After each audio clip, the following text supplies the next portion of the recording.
Alright, difficulty level achieved. Point gained. What is up, everybody? Calling all angels. It is, once again, time to talk about some Angel City FC action.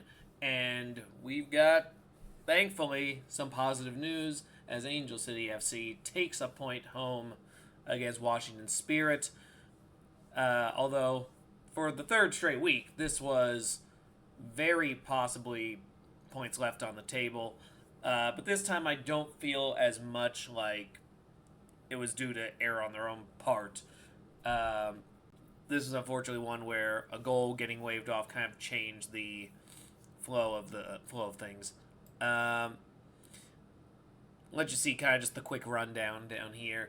Ali Setner had managed to get the team ahead for at least a moment in the late 30s of the minutes. However, VAR at minute 40 wipes it off. Match is still even going into halftime. A disappointment because, we had been really putting a decent press to that point. Again, I only joined this up in the middle of probably the 20th minute due to some tech issues. Remember, I was supposed to live that one. Apologies there. We had a lot of technical going the wrong way at that moment. But the good news is I was able to watch it along on the phone. Angel City getting through the first half. Still even. I felt like this might have been a blown opportunity. I was very concerned that this was going to lead to us getting dropped, and that was not helped by the constant pressure of Trinity Rodman, who was really piling it on there for a good while. But finally, that pressure bore fruit, and off a pass from Tara Rudd, Trinity Rodman picks up a goal in the 65th minute.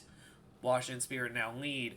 At this point, the pressure to get a goal is really there. You see a lot of just stress going through on that situation, but the good fortune that came from it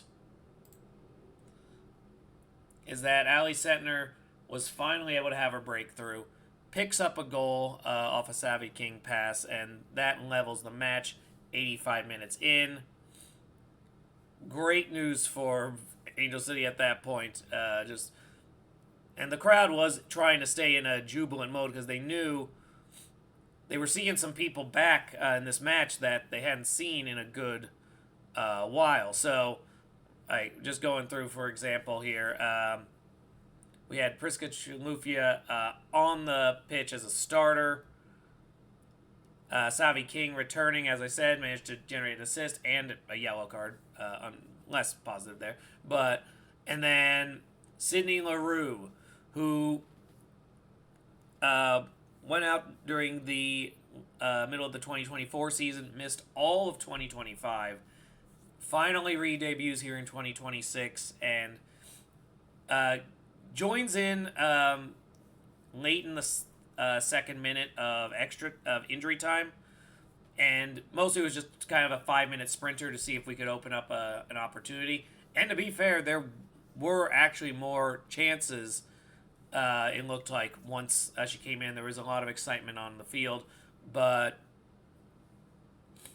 it ended up turning out okay. I felt like there was some positive momentum going in there. The unfortunate thing in it was that when we were, as we were watching through, I felt that Angel City was once again dealing with a massive lineup shift, so a lot was off that shouldn't have been. And that's becoming kind of a recurring issue with the team, where their consistency is just not there in terms of the roster. And so they're basically having to build their unit out of whatever squad is available at that given moment. it would be a concentrated effort at this point because I hadn't thought to do it at the beginning. But I'd like to see how many different starting lineups we've thrown in at this point. Just it has the roster looks very different week to week, and like the rapport between the players, it is difficult to manage when only a few players are basically guaranteed to be in. But in any case, they had managed to get the point. That was what I had hoped for.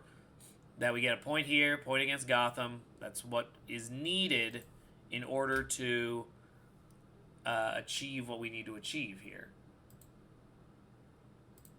Now, looking at the upcoming week, Angel City is again the nightcap on Sunday. This time they will be hosting Gotham FC.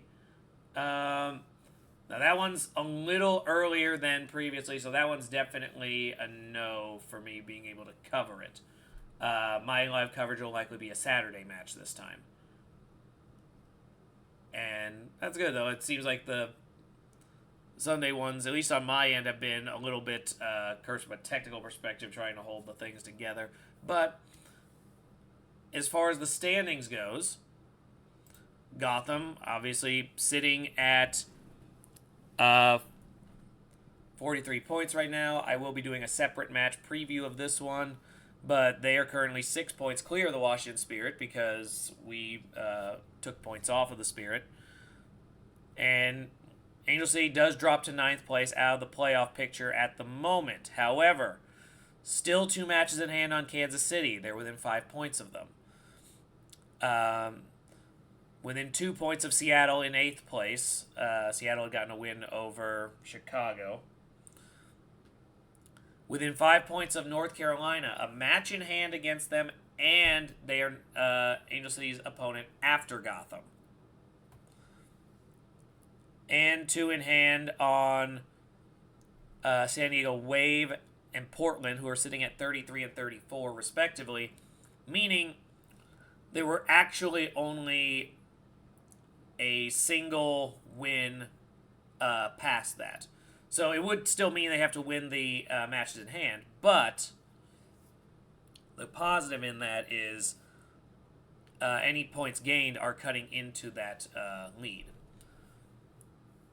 All right, we will see what happens now. I will be previewing the match at a separate time here. We'll see if I can get any more shifts in the injury report, any news is coming up. But for the time being, I will focus on what we have.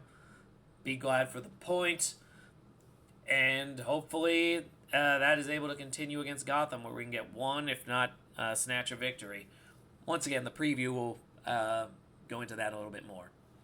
All right. So with that said, everyone enjoy their week, enjoy the point in the standings, and for all of us, go Angels.